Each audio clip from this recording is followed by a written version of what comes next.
Hello every friends, welcome to all in all sports. நான் உங்கள் sports Nitish. எங்களோட அரியண்ணன். India விஸ் பாகிஸ்தான் எல்லாருமே எக்ஸ்பெக்ட் பண்ற ஒரு மேட்ச். இந்தியன் ஃபேன்ஸும் சரி, பாகிஸ்தான் ஃபேன்ஸும் சரி, நீங்க சாம்பியன்ஸ் ட்ராஃபியே ஜெயிக்கலனாலும் பரவாயில்ல, இந்த மேட்ச் ஜெயிச்சுட்டு வந்துருங்க அப்படிங்கிறது தான் எல்லாரோட ஒரு ஒப்பீனியனாவுமே இருக்கும், எல்லாரோட ஆசையாவுமே இருக்கும். அண்ட் பாகிஸ்தான் அவங்க அவங்க தான் ஹோஸ்ட் பண்றாங்க. ஆனா அவங்க நாட்டுல அவங்க ஆட போறது கிடையாது. துபாய் வர போறாங்க. துபாய் வந்து இந்தியா கூட மோத போறாங்க. இந்த சாம்பியன்ஸ் டிராஃபி பத்தி பேச ஆரம்பிச்சதுல இருந்து, பாகிஸ்தான் நடத்த போறாங்க அப்படிங்கிறதுல இருந்து, இந்தியா விஸ் பாகிஸ்தான் அப்படிங்கிற பேட்டில் போயிட்டே தான் இருக்கு. ஸோ இங்க வந்து ஆடுறதா, இல்ல ஜெர்சில உன் பேர் போடுறதா இல்லையா, கொடி பறக்குதா இல்லையா, அந்த மாரி பல பிரச்சனைகள் போயிட்டு இருக்குண்ணே. ஸோ அப்படி இருக்கிற சமயத்துல ஒரு பெரிய எக்ஸைட்மென்ட்டோட ஸ்டார்ட் ஆகுது இந்த இந்தியா விஸ் பாகிஸ்தான். இதோட ப்ரிவ்யூ வீடியோ தான் இது. நான் ஃபர்ஸ்ட்டே உங்ககிட்ட ஒரு விஷயத்த கேட்டுட்டு அதுக்கப்புறமா போறேன். இந்தியாவா? பாகிஸ்தானா? யாருக்கு அட்வான்டேஜ் இருக்குன்னு மட்டும் சொல்லுங்க. யார் ஜெயிக்க வாய்ப்பு இருக்குங்கிறத கடைசியா சொல்லுங்க. Advantage in favour of India தான். அ துபாய்ல. அ ஓகே. துபாய்ல விளையாண்டாலும் பரவால்ல. பட் டீமுடைய பேலன்ஸ் வச்சு நம்ம பார்க்கும்போது, இந்தியாவுக்கு தான் வந்துட்டு அட்வான்டேஜ் இருக்கு. சரி, ஓகே. ஃபர்ஸ்ட் இப்போ இந்தியா வந்து ஒரு மேட்ச்ச வின் பண்ணிட்டு வராங்க. பட் நாட் கம்ஃபர்டபிள் இன் என்ன பொறுத்தவரைக்கும். டேபிள்ல 2ண்ட் பிளேஸ்ல இருக்காங்க. இன்னொரு பக்கம் பாகிஸ்தான் ஒரு போட்டிய தோத்துட்டு டேபிள்ல கடைசில இருந்துட்டு வராங்க. இந்த போட்டி ரொம்ப முக்கியமான மேட்ச் தான் 2 பேருக்குமே. ஏன்னா இந்தியா அடுத்து மோதப்போறது நியூசிலாந்து கூட. பாகிஸ்தானுக்கு இன்னும் இருக்கிறது 2 மேட்ச் தான். ஸோ இது கண்டிப்பா இம்பார்ட்டன்ட் மேட்ச். அண்ட் அது மட்டும் இல்லாம இந்தியா, பாகிஸ்தான் அப்படின்னு சொல்லிட்டு வேர்ல்ட்லயே மிகப்பெரிய ரைவல்ரி இதுதான். ஸோ இத இந்தியா அண்ட் பாகிஸ்தான் எப்படி அப்ரோச் பண்ணணும்னு நினைக்கிறீங்க? இது அப்ரோச் வந்து அ ஒரு ஃபேனாவே வந்துட்டு இந்த மேட்ச் வந்து அப்ரோச் பண்றது வந்துட்டு ரொம்ப ஒரு கஷ்டமா இருக்கும். ஓகே. அ ஏன்னா, அ லைக் அந்த கிரவுண்ட்ல நம்ம போயிட்டு நிக்கும்போது, அந்த அட்மாஸ்பியர், அ அதுக்கப்புறமா அந்த எனர்ஜி லெவல், லாஸ்ட் டைம் வந்துட்டு இந்தியா வந்து பாகிஸ்தான் வந்துட்டு 50 ஓவர்ஸ் வேர்ல்ட் கப்ல விளையாடும்போது அகமதாபாத்ல அந்த மேட்ச் பார்க்கறதுக்காக போயிருந்தோம். அப்ப அந்த பிளேயர்ஸ் வந்துட்டு அவ்ளோ பிரஷர எப்படி வந்துட்டு சோக் பண்றாங்க? அதுக்கப்புறமா எப்படி அப்படி ஒரு பெர்ஃபார்மன்ஸ் அவங்கனால குடுக்க முடியுது? அப்படின்றதே வந்துட்டு ஒரு பிரமிக்கக்கூடிய ஒரு விஷயமா வந்துட்டு ஓகே. இருக்கு. ஸோ எந்த ஒரு டீம் வந்து இந்த பிரஷர வந்துட்டு பெட்டரா ஹேண்டில் பண்றாங்களோ, அந்த டீம் தான் வந்துட்டு கண்டிப்பா வந்துட்டு ஜெயிப்பாங்க. அ எனக்கு தெரிஞ்சு அ வேர்ல்ட் ஸ்டேஜ்ல லைக் ஒரு பைலேட்டரல் சீரிஸா இல்லாம ஐசிசி ட்ராஃபீஸ் எல்லாத்துலயுமே இந்தியா வந்து பாகிஸ்தானுக்கு மேல பெட்டரா இதுவரையும் பெர்ஃபார்ம் பண்ணியிருக்காங்க. ஒரு சின்ன எனக்கு ஸ்டாட். தெரிஞ்சு வெறும் 2 மேட்சஸ் தான் வந்துட்டு இந்தியா வந்து பாகிஸ்தான் கூட ஐசிசி டோர்னமெண்ட்ல இல்ல. தோத்துருக்காங்கன்னு இதுக்கு நான் நான் நெனைக்கிறேன். சொல்லிர்றேன். சாம்பியன்ஸ் ட்ராஃபில ஒரு ரெக்கார்ட் நான் சொல்லிர்றேன். ஸ்டாட் 5 போட்டி ஆடியிருக்காங்க இதுவரைக்கும் இந்தியா அண்ட் ஓகே, பாகிஸ்தான். அதுல 3 பாகிஸ்தான் ஜெயிச்சிருக்காங்க. 2 ஓகே, தான் இந்தியா ஜெயிச்சிருக்காங்க. முக்கியமா ஓகே. 2017 ஃபைனல் யாருமே மறந்திருக்க மாட்டாங்க. ஆனா அங்க செஞ்சுரி அடிச்ச பிளேயர் இப்ப ரூல்ட் அவுட். ஓகே, அதுதான் ஒரு நல்ல விஷயம் இப்போதைக்கு இந்தியாவுக்கு. ஸோ இந்த ஸ்டாட் சாம்பியன்ஸ் ட்ராஃபில அவங்களோட ஆதிக்கம் இருந்திருக்குண்ணே. முக்கியமா ஓகே. அதான் முன்னாடி சொன்ன மாரி 2017 ஃபைனல் யாருமே மறந்திருக்க மாட்டாங்க. ஆமா. அது யாருமே அதற்கு மறந்துக்க மாட்டாங்க. ஃபக்கர் ஜமான் அந்த ஆடுன ஒரு இன்னிங்ஸ் யாரும் மறந்திருக்க ஒரு மாட்டாங்க. நோ பால் மேட்ச முடிச்சு விட்டுருச்சு. ஓகே. அதுக்கப்புறமா இந்தியன் பேட்டர்ஸுமே பெருசா அடி வாங்கியிருந்தாங்க. அண்ட் எப்பவுமே பாகிஸ்தான் அப்டின்னாலே அந்த பேசர்ஸ் தான் பெருசா நம்ம பிரைஸ் பண்ணுவோம். அவங்கள பார்த்தாலே ஒரு மாரி பயமா இருக்கும் அப்டிங்கிற மாரி. ஸோ அது ஆமிரா இருந்தாலும் சரி, இப்போ அதுக்கு முன்னாடி இருந்த பேசர்ஸா இருந்தாலும் சரி, இப்போ இருக்கிற பேசர் நசீம் ஷாவா இருக்கட்டும், ஹாரிஸ் ராஃப், ஷாஹின் அப்ரிடி அது எப்படி அந்த அட்டாக் அவங்க மேனேஜ் பண்ண போறாங்க இந்தியன் பேட்டர்ஸ்? ஆ மத்த பவுலர் இப்ப ஷாஹின் அஃப்ரிதி, அதுக்கப்புறமா வந்துட்டு நசீம் ஷா ஒரு பெரிய பீக் ஆஃப் தி ஃபார்ம்ல இருக்கிற மாரி தெரியல. பட் ஆனா ஹாரிஸ் ராஃப்புமே அடி ஹாரிஸ் வாங்கிட்டு. ராஃப் வந்துட்டு அ போன மேட்ச் அடி வாங்கியிருக்காரு. பட் நீங்க ஆஸ்திரேலியா கூட ஒரு சீரிஸ் இப்ப லேட்டஸ்ட்டா ம். விளையாண்டாங்க அப்படின்னு நெனைக்கிறேன். அந்த சீரிஸ்ல வந்து latter half of the innings அவர் வந்துட்டு ஒரு லைட்டான ஒரு ரிவர்ஸ் ஸ்விங் அவருக்கு கிடைக்க ஆரம்பிச்சது. இங்க இந்த ட்ரை கண்டிஷன்ஸ்ல பாகிஸ்தான் பவுலர்ஸ் கிட்ட இருக்கிற ஒரு பெரிய அட்வான்டேஜ் என்ன அப்படின்னா, they are born to bowl the reverse swing. Reverse swing போடுறதுக்கு வந்துட்டு அவங்கள மாரி வந்துட்டு டெக்னிக்கலா ஸ்ட்ராங்கான அ டீம் வந்து கிடையாது. ஸோ ரிவர்ஸ் ஸ்விங் ஆக ஆரம்பிச்சது அப்படின்னா, இந்திய பேட்டர்ஸ் வந்து கண்டிப்பா வந்துட்டு ஸ்ட்ரகிள் ஆவாங்க. ஓகே. ஸோ அந்த விதத்தில வந்துட்டு ஹாரிஸ் ராஃப் வந்துட்டு இப்ப ஆஸ்திரேலியாவுக்கு அகைன்ஸ்ட்டா நடந்த டோர்னமெண்ட்ல நெறைய விக்கெட்ஸ் எடுத்தாரு. அ ஸோ அது ஒரு ஒரு ஏரியா மட்டும் தான் வந்துட்டு இந்தியாவுக்கு வந்துட்டு கொஞ்சம் நான் வந்துட்டு டிஃபிகல்ட்டா இருக்கும் அப்படின்னு நான் நெனைக்கிறேன். மத்தபடி வந்துட்டு இந்தியாவுக்கு ஒரு பெரிய டிஃபிகல்ட் ஸ்டேஜ் அப்படின்னு சொல்லிட்டு இந்த மேட்ச்ல இருக்கிற மாரி எனக்கு ஓகே. தெரியல. பட் ஸ்பின்னர்ஸுமே நல்லா பண்ணியிருந்தாங்க. நம்ம நியூசிலாந்து மேட்ச்லயுமே வந்து பார்த்தீங்கன்னா, அப்ரார் அகமது அண்ட் குஸ்தில் ஷா, சல்மான் அலி ஆகா இந்த பவுலர்ஸ் ஒரு பார்ட் டைம் பவுலர்ஸா இருந்தாலும் இந்த சல்மான் அலி ஆகாலாம் நல்லா பண்ணியிருந்தாங்க. மேபி அவங்க வந்து ட்ரபிளா இருக்க வாய்ப்பு இருக்கா? இல்ல லைக் நியூசிலாந்து வந்து இனிஷியலா வந்து விக்கெட்ஸ் குடுத்துட்டாங்க. ஸோ அந்த டைம்ல வந்துட்டு அவங்க பல்ல கடிச்சுட்டு ஆடணும் அப்படின்ற மாரி ஒரு சூழ்நிலை இருந்ததுனால, டாம் லேத்தம் அதுக்கப்புறமா வந்துட்டு கொஞ்சம் டைம் எடுத்துக்கிட்டாங்க. வில்லி மிடில் ஓவர்ஸ்ல. அ இது வில் யங் வில்லி. இவங்க 2 பேருமே வந்துட்டு கொஞ்சம் டைம் எடுத்துட்டு ஆடுனாங்க. இதே வந்துட்டு அவங்க வந்துட்டு நியூ பால்ல வந்து பெருசா விக்கெட்ஸ் குடுக்காம இருந்திருந்தாங்க அப்படின்னா, கண்டிப்பா மிடில் ஓவர்ஸ்ல அவங்களும் வந்துட்டு கொஞ்சம் பேட்ட விட்டுட்டு இருந்திருப்பாங்க. பட் இந்தியாவ பொறுத்தவரைக்கும் பார்த்தீங்கன்னா, பால லைட்டா அப்படி தூக்கி போட்டாவே போதும். ஆ ஸ்டெப் டவுன் பண்ணி அடிக்கக்கூடிய எபிலிட்டி இருக்கக்கூடிய பேட்ஸ்மேன்ஸ் நம்மகிட்ட இருக்காங்க. ஆ நான் திரும்பவும் இந்த மேட்சும் வந்து நான் ரொம்ப குரூஷியலான ஒரு பிளேயரா நான் எதிர்பார்க்கிறது வந்துட்டு, ஆ இவர்தான் சுப்மன் கில். ஏன்னா, அவங்களுடைய ஸ்பின்னர்ஸ வந்துட்டு from the ball number 1 attack பண்ணக்கூடிய ஒரு எபிலிட்டி இருக்கக்கூடிய ஒரு பிளேயர் வந்துட்டு சுப்மன் கில். அதுவும் இப்ப அவர் இருக்கிற இந்த ரெட் ஹாட் ஃபார்ம்ல வந்து பார்த்தீங்க அப்டின்னா, அ கண்டிப்பா வந்துட்டு சுப்மன் கில் இன்னும் ஒரு பெரிய இன்னிங்ஸ் பாகிஸ்தானுக்கு அகைன்ஸ்ட்டா ஆடணும் அப்டின்றத நான் எதிர்பார்க்குறேன். ஏசியன் பிளேயர்ஸ் எல்லாருமே பொதுவா ஸ்பின் நல்லா ஆடுவாங்க. இந்தியா அதுல சூப்பராவே ஆடக்கூடியவங்க தான். பட் ரீசென்ட்டா இந்தியன் பேட்ஸ்மேன் வந்து ஸ்பின்னுக்கு எதிரா ஸ்ட்ரகிள் பண்ண தான் செய்றாங்க. பங்களாதேஷ் மேட்ச்லயுமே அது நடந்திருந்துச்சு. அதுக்கு முன்னாடி சீரிஸ்லயுமே நியூசிலாந்து வந்து முடிச்சு விட்டு போனதா இருக்கட்டும். எல்லாமே வந்து ஸ்பின்னர்ஸ்க்கு எதிரா அவங்க பண்ண ஸ்ட்ரகிள்ஸ் தான். ஸோ அது எப்படி இங்க மேனேஜ் பண்ண போறாங்க? பாகிஸ்தான்ல அந்த அளவுக்கு ஸ்பின்னர் இருக்காங்களான்னு? இல்ல அர்ப்ரார் அகமது ஒருத்தவர் தான் வந்துட்டு அவங்க டீம்ல வந்துட்டு ஒரு ப்ராப்பர் ஸ்பின்னர். அவர் கூட வந்துட்டு ப்ராப்பர் ஸ்பின்னர் கிடையாது. ஒரு மிஸ்ட்ரி ஸ்பின்னர் மாரி வந்துட்டு ஓகே. போடுறாரு. அவரோட பவுலிங் பெருசா பார்க்கல. அவரு டெபியூ மேட்ச் வந்துட்டு அகைன்ஸ்ட் ஆஸ்திரேலியான்னு நான் நினைக்கிறேன். அதுல வந்து பார்த்திருந்தேன். அவரு ஒரு ஜென்யூன் ஆஃப் ஸ்பின்னர் மாரி கிடையாது. அவரு வந்துட்டு ஒரு மிஸ்ட்ரி ஸ்பின்னர் மாரி தான் அவர் வந்து போடுறாரு. அவர் மட்டும் தான் லைட்டா இந்தியாவ வந்துட்டு ட்ரபிள் பண்ணக்கூடிய ஒரு எபிலிட்டி இருக்கக்கூடிய ஸ்பின்னரா நான் திங்க் பண்றேன். மத்தபடி இருக்கிற இந்த பார்ட் டைமர்ஸ வந்துட்டு இந்தியா வந்து ஈஸியா வந்துட்டு விளையாண்டுருவாங்க. ஓகே. அதே மாரி இப்ப இந்த பக்கம் இந்தியன் ஸ்பின்னர்ஸ் 3 பேர் இருக்காங்க. அண்ட் தென் ஷமி, ராணான்னு சொல்லிட்டு நல்ல விக்கெட் எடுத்த பவுலர்ஸ் இருக்காங்க. ஸோ இவங்கள எப்படி பாகிஸ்தான் பேட்டர்ஸ் வந்து மீட் பண்ண போறாங்க? எப்படி மேனேஜ் பண்ண போறாங்க? ஏன்னா அதிகமா டாட் பால்ஸ் வேற ஆடுறாங்க பாகிஸ்தான். அதுதான் பெரிய பிரச்சனையா இருக்கு. முக்கியமா பாபர் அசாம்லாம் அந்த தோல்விக்கு அப்புறமா செஞ்சுட்டாங்க. அந்த அளவுக்கு மீம்ஸ் அப்படிங்கிறது வந்திருந்துச்சு. அதாவது ஒரு டாட் பாலுக்காகவே ஆடுறாரு அப்படிங்கிற மாரி தான் இருக்கு. ஸோ அது எப்படி அவங்க மேனேஜ் பண்ண போறாங்க? இல்ல லைக் பிரஷர் அதுதான். இப்ப விராட் கோலி, அ ரோஹித் சர்மா மாரி ஒரு பிளேயர்லாம் எவ்வளோதான் நம்பர் ஆஃப் டாட் பால்ஸ் விளையாண்டாலும், அந்த பவுண்டரி அடிக்கிற எபிலிட்டி ம். அண்ட் தென் வந்துட்டு அந்த பவுண்டரி ரோப்ப கிளியர் பண்ற எபிலிட்டி வந்து இவங்க 2 பேருக்கும் ஈஸியா இருக்கு. பட் பாபர் அசாம் வந்துட்டு அந்த மாரி ஒரு பிளேயர் கிடையாது. தொடர்ந்து ஒரு 4 பவுண்டரி, 5 பவுண்டரி அடிக்கக்கூடிய ஒரு பிளேயர். ஆனா தொடர்ந்து ஒரு 2 6 அடிக்கக்கூடிய ஒரு மாரி ஒரு பிளேயர் வந்துட்டு பாபர் அசாம் கிடையாது. ஃப்ரம் தி பிகினிங் வந்துட்டு ஸ்கோர் போர்டு அவருக்கு மூவ் ஆச்சுன்னா மட்டும் தான், அவருனால வந்துட்டு ஒரு ஃப்ரீ ஃப்ளோவா வந்துட்டு அவருனால விளையாட முடியும். ஸோ இனிஷியலா வந்துட்டு அவர்கிட்ட வந்துட்டு டாட் பால்ஸ் நம்ம போட்டோம். பத்தாததுக்கு அவர் இப்ப இருக்கிற கரண்ட் பிரஷர்ல இந்தியா ஈஸியா அவரோட விக்கெட் எடுத்துருவாங்க அப்படின்னு தான் எனக்கு தோணுது. Okay. Not only Babar Azam, நெறைய பிளேயர்ஸ் பாகிஸ்தான்ல அந்த மாரி தான் ஆடிட்டு இருக்காங்க. பட் அடிக்கக்கூடிய ஆட்களுமே இருக்காங்க. குஸ்தில் ஷா வந்து நல்லா பேட்டிங் ஆடியிருந்தாரு. சல்மான் அலி ஆகா வந்து ஆரம்பத்துல இருந்து சூப்பரா ஆடிட்டு இருக்காரு. ரீசென்ட்டா நடந்த ட்ரை சீரிஸ்ல கூட தலைமை பண்ண சம்பவம் தான் ரொம்ப பெருசா இருந்துச்சு.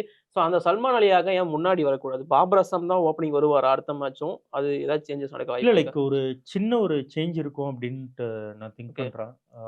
பாபர் அசாம் வந்துட்டு கொஞ்சம் கீழ ஆடிட்டு, ஆ ஏன்னா இப்ப லெஃப்ட் ஹேண்டர் இமாம் உல்லுக்கு எஸ். வந்துட்டு வராரு. ஃபக்கர் ஜமான் வந்து ஆமா. Ruled out. அவருக்கு ரூல்ட் அவுட் ரீப்ளேஸ்மென்ட்டா அப்படின்றதுனால இமாம் வராரு. இமாம் கூட வந்து பார்த்தீங்கன்னா, ஒரு எக்ஸ்ட்ரார்டினரி ஒரு பேட்ஸ்மேன். அவருடைய ஒன் டே ஆவரேஜ் நீங்க எடுத்து பார்த்தீங்கன்னா உங்களுக்கு தெரியும். ம். நல்ல ரெக்கார்ட் வச்சுட்டு இருக்காரு. ஸோ டெஃபினட்டா வந்துட்டு இமாம் வந்துட்டு ஓப்பன் பண்ணுவாங்க. ஓகே.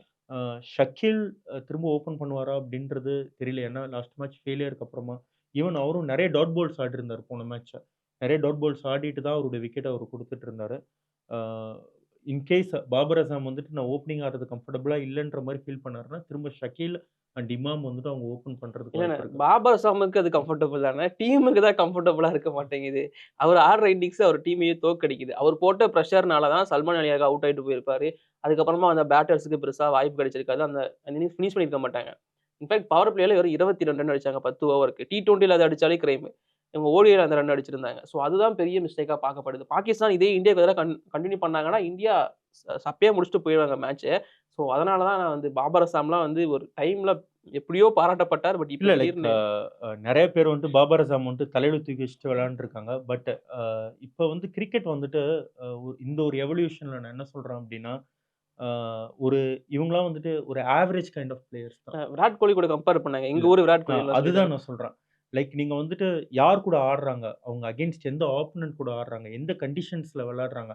அதெல்லாம் கம்பேர் பண்ணி பார்த்தீங்க அப்டின்னா, விராட் கோலிக்கும், பாபர் அசாம்க்கும் ஏணி வச்சாலும் எட்டாது. ஸ்டீவன் ஸ்மித்துக்கும், ஓகே. பாபர் அசாம்க்கும் வந்துட்டு ஏணி ஃபேப் வச்சாலும் ஓவர். எட்டாது. ஆமா. ஸோ அதுக்குள்ள வந்துட்டு அவர் கண்டிப்பா வரமாட்டாரு. ஆ இப்ப வந்துட்டு இப்ப இருக்கிற கரண்ட் சினாரியோல ஆ கேன் வில்லியம்சன், ஜோ ரூட் அதுக்கப்புறமா வந்துட்டு ஸ்டீவ் உங்களுக்கு Smith, Steven Smith. Virat Kohli. இவங்க 3 பேர் கூட வந்துட்டு விராட் கோலிய கம்பேர் பண்ண முடியாத அளவுக்கு தான் விராட் கோலியோட கேம் இருக்கு. இவங்க 3 பேர் ஆடுற கிரிக்கெட் வந்து எக்ஸ்ட்ரார்டினரி கிரிக்கெட் ஆடிட்டு இருக்காங்க. இப்போ நான் சொல்றது இந்த லேட்டஸ்ட்டா எஸ். ரொம்ப இந்த ஒரு 1 இயரா ஒரு லாஸ்ட் ஒரு 12 மந்த்ஸா இருக்கிற கிரிக்கெட் பத்தி மட்டும் நான் இப்ப வந்து நான் ஓகே, பேசுறேன். ஓகே. பட் நீங்க பாபர் அசாம் வந்துட்டு அவர் ஆடின விக்கெட்ஸ் எல்லாம் நீங்க எடுத்து நீங்க பாருங்க. பாகிஸ்தான்ல வந்துட்டு யார் போனாலும் ரன்ஸ் அடிப்பாங்க. ஸோ அங்க இருக்கிற கண்டிஷன்ஸ் அந்த மாரி உங்களுக்கு டெஸ்ட் மேட்சஸ்ல.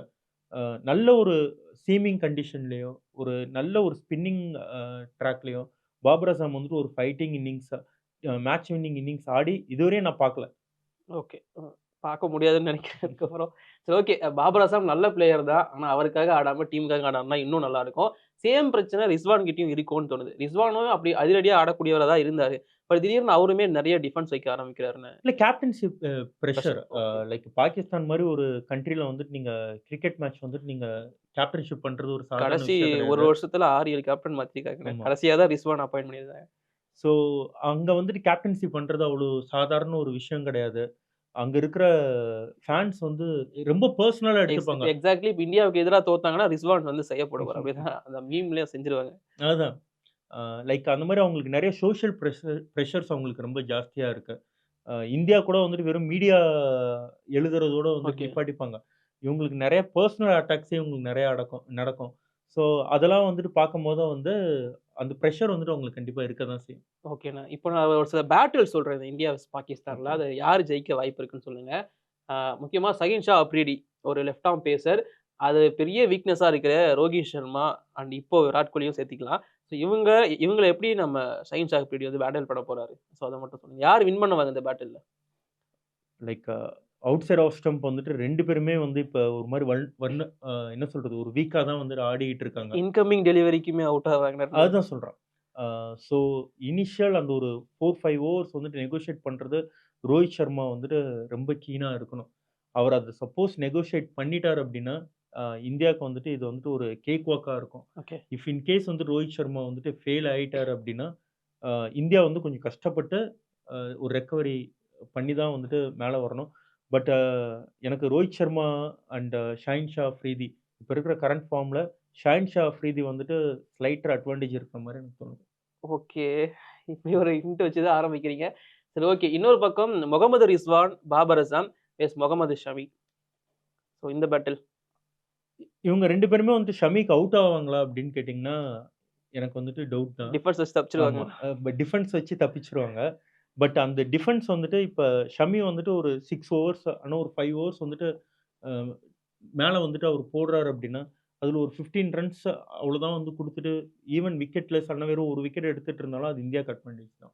ஓகேண்ணா. இந்தியன் ஸ்பின்னர்ஸ் வெஸ் பாகிஸ்தான் பேட்ஸ்மேன்ஸ் எல்லாருமே நான் சொல்றேன். அது எப்படி ஒர்க் ஆக போகுது? ஏன்னா இந்தியன் இந்தியன் ஸ்பின்னர் ஸ்பின்னர்ஸ் தான். ஏன்னா இந்தியாவுடைய ட்ரம்ப் கார்டே இந்த என்டையர் டூர்னமெண்ட்ல வந்துட்டு இந்தியாவோட ஸ்பின்னர்ஸ் தான்.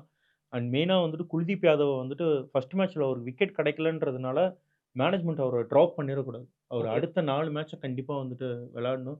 ஏன்னா ரிஸ்க் ஸ்பின்னர்ஸ் வந்துட்டு உங்களுக்கு கண்டிப்பா வந்துட்டு மேட்ச் வின்னிங் எபிலிட்டி இருக்கக்கூடிய ரிஸ்க் ஸ்பின்னர் அவரு.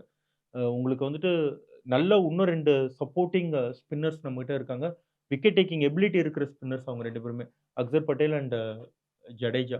ஸோ குல்தீப் யாதவ் வந்துட்டு த்ரூ அவுட் இந்த டூர்னமெண்ட் வந்து ஃபுல்லா விளையாடணும். ஓகே.